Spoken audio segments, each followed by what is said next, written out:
അടുത്തത് നമ്മൾ പറയാൻ പോകുന്ന NG ഇൻക്ലൂഡഡ് ക്ലസ്റ്റർ ആണ്. NG, എന്നും ജിയും കൂടെ അങ്ങ് സൗണ്ടിൻ്റെ കൂടെ വരുന്നത്.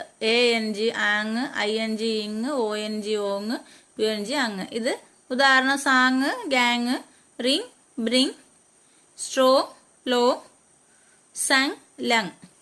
ഇതൊക്കെ ഒന്ന് അറിഞ്ഞിരിക്കാൻ വേണ്ടി പറയുന്നതേ ഉള്ളൂ. ഇനി എക്സ് ഇൻക്ലൂഡഡ് ക്ലസ്റ്റേഴ്സ് എന്ന് പറയുന്ന എസും സിയും കൂടെ ചേർന്ന് വരും സ്കാം. എസും എമ്മും കൂടെ ചേർന്ന് വരും. ഉദാഹരണം സ്മൈൽ.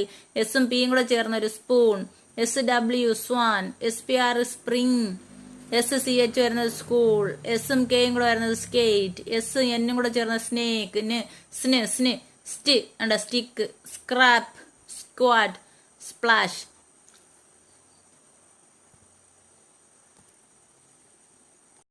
അടുത്തത് വവൽ കോൺസണന്റ് ഇ ചേരുന്ന സിലബിള്.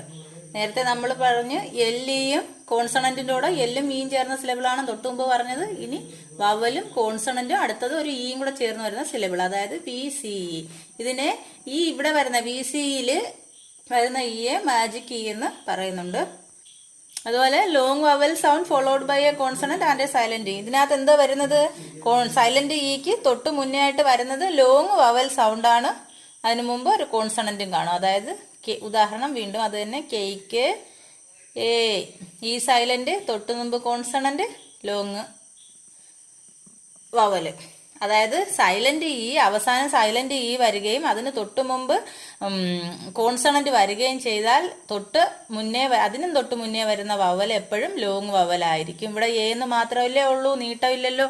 പക്ഷേ എ എന്നാണ് വരുന്നത്. എ എന്ന് നീട്ടം വരണമെങ്കിൽ എന്താണ്? ലാസ്റ്റ് ഈ സൈലന്റ് ഇയും വരണം, കോൺസണന്റ്. ഇവിടെ അതുപോലെ ബൈക്ക്, ഐ. ഇവിടെ ഈ സൈലന്റ് കെ വന്നു, കോൺസണന്റും വന്നു. അപ്പൊ അതിന് മുമ്പ് വരുന്ന അക്ഷരം എന്ത് തന്നെ ആയാലും ലോങ് ആയിരിക്കും, ലോങ് ഉച്ചാരണമായിരിക്കും. അതുപോലെ ഹോ, റൂൾ. അപ്പൊ ഇത്രയും കാര്യങ്ങൾ മനസ്സിലായി കാണുമെന്ന് വിചാരിക്കുന്നു. ഇത് കാണാതെ പഠിക്കാൻ വേണ്ടിയിട്ടല്ല, ഒന്ന് മനസ്സിലാക്കാൻ വേണ്ടിയാണ്. ഇനി വരുന്നത് സ്പെല്ലിംഗ് റൂൾസ് ആണ്. അപ്പം സ്പെല്ലിംഗ് റൂൾസ് വരുമ്പം ഇത് പെട്ടെന്ന് എന്തോ സിലബിൾ എന്നോ അല്ലെങ്കിൽ CBC എന്നോ VCE എന്നൊക്കെ പറയുമ്പോൾ ജസ്റ്റ് ഒന്ന് അറിഞ്ഞിരിക്കാൻ വേണ്ടിയിട്ടാണ്. കാണാതെ പഠിക്കുകയൊന്നും വേണ്ട, എഴുതി വെച്ചോ. ഓക്കെ.